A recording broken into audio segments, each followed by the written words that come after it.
ಎಲ್ಲರಿಗೂ ನಮಸ್ಕಾರ. Equity Guys stock market academy pre market video ನಮ್ಮ ಕನ್ನಡದಲ್ಲಿ. ನಾನು ಮಂಜುನಾಥ್, NISM ಟೆಕ್ನಿಕಲ್ ಅನಲಿಸ್ಟ್.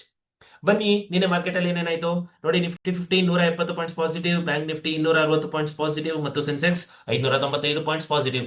ಮೂರು ಮದರ್ ಇಂಡಿಸಸ್ ಪಾಸಿಟಿವ್ ಆಗಿ ಕ್ಲೋಸ್ ಆಗಿರೋದನ್ನ ನೀವು ಅಬ್ಸರ್ವ್ ಮಾಡಬಹುದು.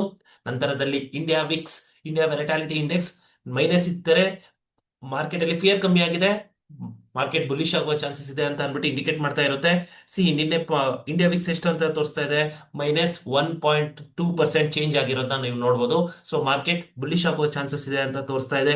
ನಂತರದಲ್ಲಿ ಕ್ರೂಡ್ ಆಯಿಲ್ ಸೆಪ್ಟೆಂಬರ್ ಫ್ಯೂಚರ್ ನ ಅಬ್ಸರ್ವ್ ಮಾಡಿ. ಇದನ್ನ ನಾನು ಪ್ರತಿ ದಿವಸ ಹೇಳ್ತಾ ಇರ್ತೀನಿ, 6500 ಪ್ರೀ ಕೋವಿಡ್ ಲೆವೆಲ್ ಅಂತ. ಇದ್ರ ಬಗ್ಗೆ ಒಂದ್ ಸ್ವಲ್ಪ ಡೀಟೇಲ್ ಆಗಿ ತಿಳ್ಕೊಳ್ಳೋಣ.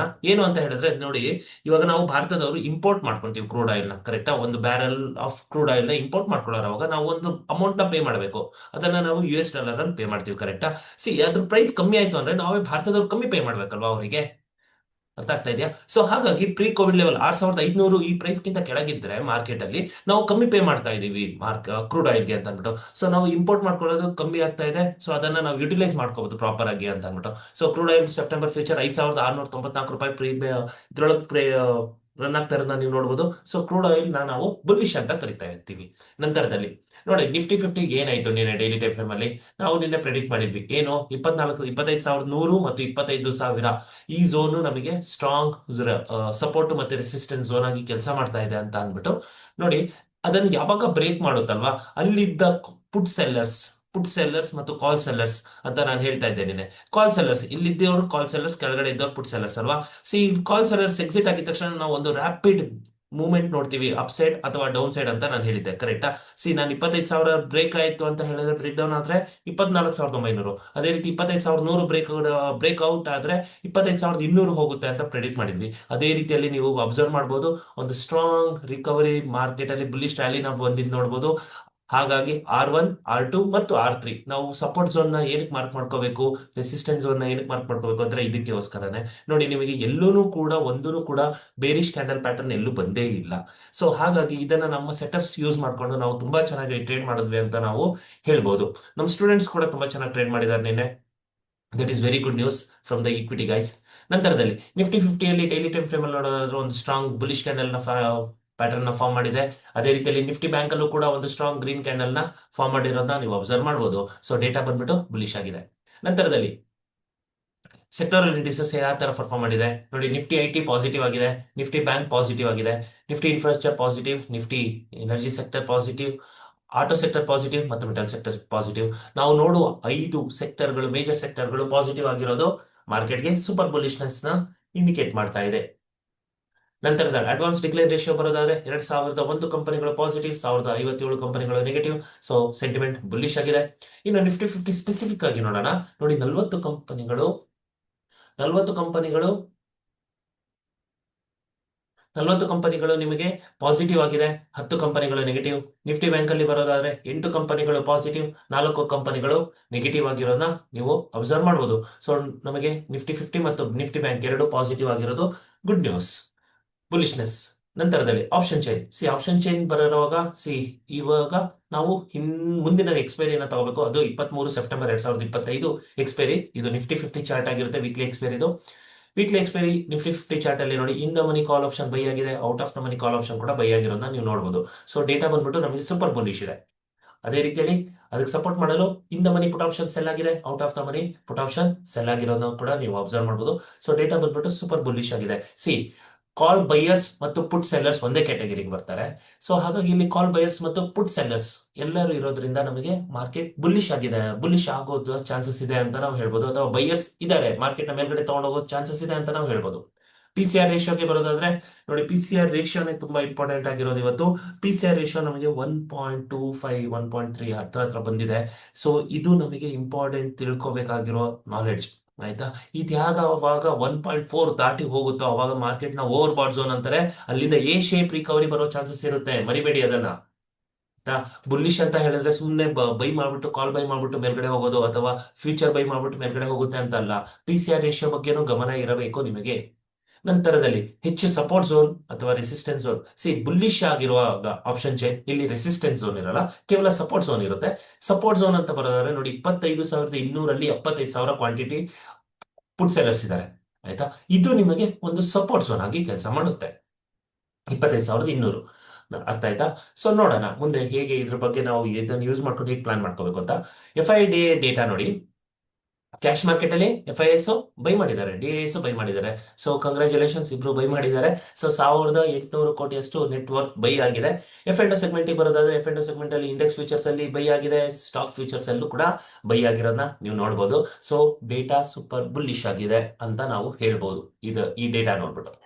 ನಂತರದಲ್ಲಿ ಹೇಗೆ ಗ್ಲೋಬಲ್ ಮಾರ್ಕೆಟ್ ಇದಕ್ಕೆ ಸಪೋರ್ಟ್ ಮಾಡುತ್ತೆ ಇಂಡಿಯನ್ ಮಾರ್ಕೆಟ್ಗೆ ನೋಡ್ಕೊಂಬರೋಣ. ನೋಡಿ ಫ್ಯೂಚರ್ಸ್, US ಫ್ಯೂಚರ್ಸ್ ಅಬ್ಸರ್ವ್ ಮಾಡಿ. ಸೊ US ಫ್ಯೂಚರ್ಸ್ US30 ನಮಗೆ neutral, US 500 positive to neutral, ಅಥವಾ US Tech 100 neutral to positive ಅಂತ ಕನ್ಸಿಡರ್ ಮಾಡ್ಬೋದು. ಸೊ ನಾನು ಈ ಡೇಟಾಗಳನ್ನ ನ್ಯೂಟ್ರಲ್ ಟು ಪಾಸಿಟಿವ್ ಅಂತ ಕನ್ಸಿಡರ್ ಮಾಡ್ಕೊಳ್ತೀನಿ. ಇನ್ನು ಕ್ಯಾಶ್ ಮಾರ್ಕೆಟಿಗೆ ಬರೋದಾದ್ರೆ ನೋಡಿ, ಕ್ಯಾಶ್ ಮಾರ್ಕೆಟ್ ಅಲ್ಲಿ ನಿನ್ನೆ ಏನೇನಾಗಿದೆ ನೋಡಿ, ಡೋ ಜೋನ್ಸ್ ನೆಗೆಟಿವ್ ಆಗಿ ಕ್ಲೋಸ್ ಆಗಿದೆ. ಯಾವುದೋ ಒಂದು ನಿನ್ನೆ ಮೀಟಿಂಗ್ ಇತ್ತು ಫಾರ್ಮ್ ಇದ್ರದ್ದು ರಿಲೇಟೆಡ್, ಅದ್ರ ರಿಲೇಟೆಡ್ ಮೀಟಿಂಗ್ ಇತ್ತು, ಅದ್ರದ್ದು ಏನಾದ್ರು ಇಂಪ್ಯಾಕ್ಟ್ ಆಗಿರ್ಬೋದು. S&P 500 ನೆಗೆಟಿವ್ ಆಗಿದೆ, ನಾಸ್ತಾಕ್ ಕೂಡ ನ್ಯೂಟ್ರಲ್ ಟು ನೆಗೆಟಿವ್ ಆಗಿ ಕ್ಲೋಸ್ ಆಗಿದೆ. ಸೊ ಡೇಟಾ ಬಂದ್ಬಿಟ್ಟು ನಾನು ನ್ಯೂಟ್ರಲ್ ಟು ಬೇರಿಶ್ನೆಸ್ ಅಂತ ಕನ್ಸಿಡರ್ ಮಾಡ್ಕೊಂತೀನಿ. ಯುರೋಪಿಯನ್ ಮಾರ್ಕೆಟ್ ಬಂದ್ರೆ ಇದು ಕೂಡ ನಮಗೆ neutral FTSE 100 neutral to negative, CAC 40 negative ಮತ್ತು DAX ನೆಗೆಟಿವ್ ಅಂತ ಕನ್ಸಿಡರ್ ಮಾಡ್ಕೊಳ್ಳೋಣ. ಸೊ ಯುರೋಪಿಯನ್ ಮಾರ್ಕೆಟ್ ಬೇರಿಶ್ ಆಗಿದೆ. ನಂತರದಲ್ಲಿ ಈಗ ಆಲ್ರೆಡಿ ಏಷ್ಯನ್ ಮಾರ್ಕೆಟ್ ಓಪನ್ ಆಗಿದೆ, ನೋಡೋಣ. ನಿಕಾಯ್ 225 ಪಾಸಿಟಿವ್ ಆಗಿದೆ. ಇದು ಕೂಡ ನಮಗೆ ನಿನ್ನೆ ಒಂದು ಗ್ಯಾಪ್ ಅಪ್ ಆಗಿ ನಂತರದಲ್ಲಿ ಒಂದು ಗ್ಯಾಪ್ ಫಿಲ್ ಮಾಡ್ಬಿಟ್ಟು ರಿಕವರಿ ಮಾಡಿದ್ದ ನೋಡ್ಬೋದು. ಅದೇ ರೀತಿಯಲ್ಲಿ ಇವತ್ತು ಕೂಡ ಒಂದು ಬುಲಿಶ್ ರ್ಯಾಲಿನ ಮಾಡ್ತಾ ಇದೆ, ಅಥವಾ ಫ್ಲಾಟ್ ಓಪನ್ ಆಗಿ ಬುಲಿಶ್ ರ್ಯಾಲಿ ಮಾಡ್ತಾ ಇದೆ. ಹ್ಯಾಂಗ್ ನೋಡಿ ಪಾಸಿಟಿವ್ ಅಲ್ಲಿ ಓಪನ್ ಆಗಿದೆ. ನಂತರದಲ್ಲಿ ಕಾಸ್ಪಿ ಕೂಡ ನಾವು ನೋಡ್ಬೋದು ನ್ಯೂಟ್ರಲ್ ಟು ನೆಗೆಟಿವ್ ಡೇಟಾ. ಇದು ಕಾಸ್ಪಿ ಬಂದ್ಬಿಟ್ಟು ನೆಗೆಟಿವ್ ಡೇಟಾದಲ್ಲಿ ಅಂತ ಹೇಳ್ಬೋದು. ಸೊ ಡೇಟಾ ಬಂದ್ಬಿಟ್ಟು ನಮಗೆ ಮಿಕ್ಸ್ಡ್ ಡೇಟಾ ಆಗಿರೋದ್ರಿಂದ ನಾನು ಕ್ಯಾಶ್ ಮಾರ್ಕೆಟ್ ನ ಮಿಕ್ಸ್ಡ್ ಡೇಟಾ ಅಂತ ಕನ್ಸಿಡರ್ ಮಾಡ್ಕೊತೀನಿ. ADRs ನಂತರದಲ್ಲಿ ಇನ್ಫೋಸಿಸ್ ADR ಪಾಸಿಟಿವ್ ಆಗಿದೆ, Wipro ADR positive, ICICI bank positive, HDFC bank positive, doctor Reddy's lab positive. ಈ ಪಾಸಿಟಿವ್ ಬರೋ ರೀಸನ್ ಏನು? ನಿಫ್ಟಿ ನಿನ್ನೆ ಸೂಪರ್ ಬುಲ್ಲಿಶ್ ಆಗಿತ್ತು, ಕರೆಕ್ಟಾ. ಸೊ ಹಾಗಾಗಿ ಅಮೆರಿಕದಲ್ಲಿರುವ ಸಿಟಿಸನ್ಸ್ ಭಾರತದ ಕಂಪನಿಗಳ ಮೇಲೆ ಇಂಟ್ರೆಸ್ಟ್ ತೋರಿಸಿದ್ದಾರೆ. ಸೊ ಹಾಗಾಗಿ ಹೋಗ್ಬಿಟ್ಟು ಅವರು ಅಮೆರಿಕನ್ ಡಿಪಾಸಿಟರಿ ರಿಸಿಪ್ಟ್ಸ್ ನ ಪರ್ಚೇಸ್ ಮಾಡಿದ್ದಾರೆ, ಬೈ ಮಾಡಿದ್ದಾರೆ. ಅದಕ್ಕೋಸ್ಕರ ನಾವು ಇಲ್ಲೊಂದು ಬೈಯಿಂಗ್ ಕಾಣಬಹುದು. ಸೊ ಈ ಡೇಟಾ ನಮಗೆ ಬುಲ್ಲಿಶ್ನೆಸ್ ನ ತೋರಿಸುತ್ತೆ, ಅಥವಾ it is indicating that FIIs ನ ಅಟ್ರಾಕ್ಟ್ ಮಾಡ್ತಾ ಇದೆ ಭಾರತದ ಮಾರ್ಕೆಟ್ ಅಂತ ಅಂದ್ಬಿಟ್ಟು. ನಂತರದಲ್ಲಿ ಸೊ ನಾವು ಇವಾಗ ಫ್ಯೂಚರ್ಸ್ ನ ಅಬ್ಸರ್ವ್ ಮಾಡೋಣ, ನಮ್ಮ ಡಿರೈವೇಟಿವ್ ಸೆಗ್ಮೆಂಟ್ ಹಿಂಗ್ ಪರ್ಫಾರ್ಮ್ ಮಾಡ್ತಾ ಇದೆ ಅಂತ. ನಿಫ್ಟಿ ಸೆಪ್ಟೆಂಬರ್ ಫ್ಯೂಚರ್ ನ ನಿಫ್ಟಿ 50 ಜೊತೆ ಮದರ್ ಇಂಡಿಸಸ್ ಜೊತೆ ಕಂಪೇರ್ ಮಾಡಿ ನಿಮಗೊಂದು 190 ಪಾಯಿಂಟ್ಸ್ ಪಾಸಿಟಿವ್ ಕಾಣಿಸ್ತಾ ಇದೆ, 92 ಪಾಯಿಂಟ್ಸ್. ಸೊ ಇದು ಡಿರೈವೇಟಿವ್ ಸೆಗ್ಮೆಂಟ್ಸ್ ಅಲ್ಲಿ ಬೈಯಿಂಗ್ ನಡೀತಾ ಇದೆ ಅಂತ ಅನ್ಬಿಟ್ಟು, ಅಥವಾ ಡಿಮ್ಯಾಂಡ್ ಇದೆ ಅಂತ ಅನ್ಬಿಟ್ಟು. ಸೊ ಇದು ಬುಲ್ಲಿಶ್ನೆಸ್. ಬ್ಯಾಂಕ್ ನಿಫ್ಟಿ ಸೆಪ್ಟೆಂಬರ್ ಫ್ಯೂಚರ್ ನ ಅಬ್ಸರ್ವ್ ಮಾಡಿ. ಸೆಪ್ಟೆಂಬರ್ ಫ್ಯೂಚರ್ ಅದು ಕೂಡ ನಮಗೆ ಹತ್ತಿರ 180 ಪಾಯಿಂಟ್ಸ್ 190 ಪಾಯಿಂಟ್ಸ್ ಪಾಸಿಟಿವ್ ಇರೋದನ್ನ ಕಾಣ್ಬೋದು. ಇದು ಕೂಡ ಬುಲ್ಲಿಶ್ನೆಸ್ ಆಗಿದೆ. ನಂತರದಲ್ಲಿ ಗಿಫ್ಟ್ ನಿಫ್ಟಿನ ಅಬ್ಸರ್ವ್ ಮಾಡಿ.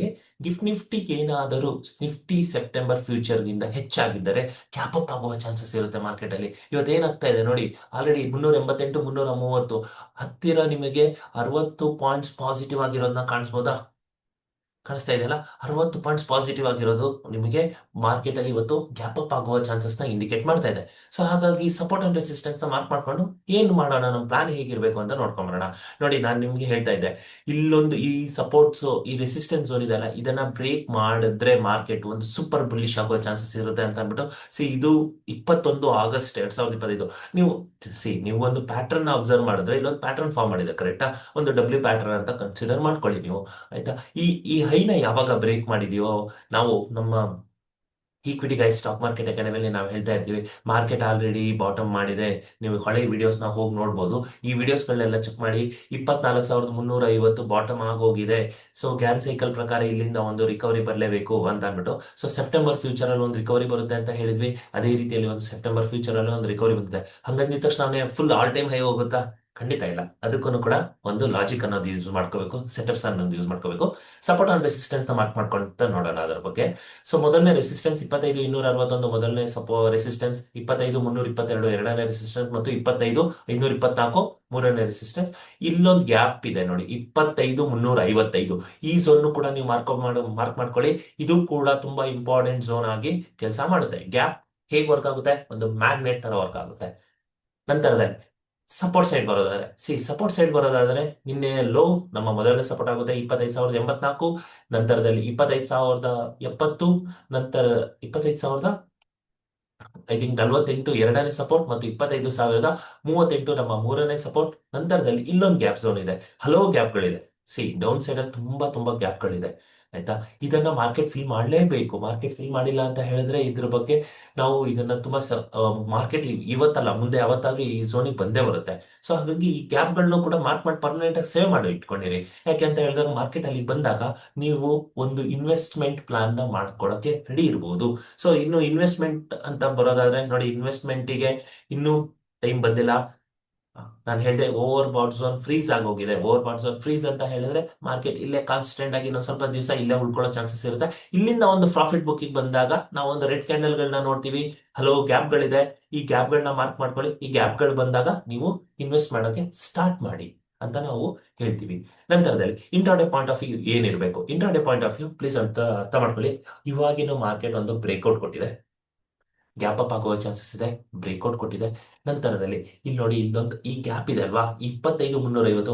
ನಾವು ನಿನ್ನೆ ಹೇಳ್ತಾ ಇದ್ವಿ 25,240 ದಾಟಿದ್ವಿ ಅಂತ ಹೇಳಿದ್ರೆ ಮಾರ್ಕೆಟ್ 160 ಈ ಪಾಯಿಂಟ್ಸ್ ನ ದಾಟಿದ್ವಿ ಅಂತ ಹೇಳಿದ್ರೆ 240, ನಂತರದಲ್ಲಿ 250 ಮತ್ತು 350 ಟಾರ್ಗೆಟ್ ಅಂತ ಅಂದ್ಬಿಟ್ಟು. ಇವತ್ತು ಗ್ಯಾಪ್ ಅಪ್ ಆದರೆ ಮಾರ್ಕೆಟ್ ಈ ಝೋನ್ ಹತ್ರ ಹೋಗೋ ಚಾನ್ಸಸ್ ಇರುತ್ತೆ. 25,355 ಈ ಝೋನ್ ನ ಮಾರ್ಕ್ ಮಾಡ್ಕೊಳ್ಳಿ. ಇದ್ರ ಮೇಲ್ಗಡೆಗೆ ಮಾರ್ಕೆಟ್ ಸಸ್ಟೈನ್ ಆಗುತ್ತಾ? ಖಂಡಿತ ಇಲ್ಲ. ಯಾಕಂತ ಹೇಳಿದ್ರೆ ಆಲ್ರೆಡಿ ಓವರ್ ಬಾಟ್ ಝೋನ್ ಅಲ್ಲಿ ಇದೆ ಮಾರ್ಕೆಟ್. ಬರ್ಬೋದು, ಓವರ್ ಬಾಟ್ ಝೋನಿಗೆ ಬಂದ್ರೆ ಅಲ್ಲಿಂದ ಒಂದು ಎ ಶೇಪ್ ರಿಕವರಿ ಬರ್ಬೋದು, ಅಥವಾ ಒಂದು ಪ್ರಾಫಿಟ್ ಬುಕಿಂಗ್ ಬರ್ಬೋದು ಅಂತ ಅಂದ್ಬಿಟ್ಟು ಕನ್ಸಿಡರ್ ಮಾಡ್ಕೊಳ್ಳೋಣ. ಪ್ರಾಫಿಟ್ ಬುಕಿಂಗ್ ಬಂದಿದೆ ಅಂತ ಮಾರ್ಕೆಟ್ ಕೆಳಗಿತ್ತು ಅಂತ ಅಲ್ಲ, it's just a price correction ಅಂತ ಅಂದ್ಬಿಟ್ಟು. ಅರ್ಥ ಆಯ್ತಾ? ಒಂದು ಪ್ರಾಫಿಟ್ ಬುಕಿಂಗ್ ಆಗುತ್ತೆ ಅಂತ ಚಾನ್ಸಸ್ ಇದೆ ಅಂತ ನಾನು ಪ್ರೆಡಿಕ್ಟ್ ಮಾಡ್ತಾ ಇದೀವಿ. ಸೊ ಒಂದು ಮಾರ್ಕೆಟ್ ಅಲ್ಲಿ ಇವತ್ತೊಂದು ಇನ್ಸೈಡ್ ಕ್ಯಾಂಡಲ್ ಪ್ಯಾಟರ್ನ್ ಅಥವಾ ಒಂದು ಬುಲ್ಲಿಶ್ ರ್ಯಾಲಿ ಆಗ್ಬಿಟ್ಟು ವಾಪಸ್ ಅಲ್ಲೊಂದು ಬುಲ್ಲಿಶ್ ಫ್ಲಾಗ್ ಪ್ಯಾಟರ್ನ್ ಮಾಡುವಂತ ಚಾನ್ಸಸ್ ಇರುತ್ತೆ ಅಂತ ನಾವು ಪ್ರೆಡಿಕ್ಟ್ ಮಾಡ್ತಾ, ಸೊ ಇವತ್ತಿನ ಪ್ರೀ ಮಾರ್ಕೆಟ್ ವಿಡಿಯೋನ ಇಲ್ಲಿಗೆ ಎಂಡ್ ಮಾಡೋಣ. Thank you, all the best.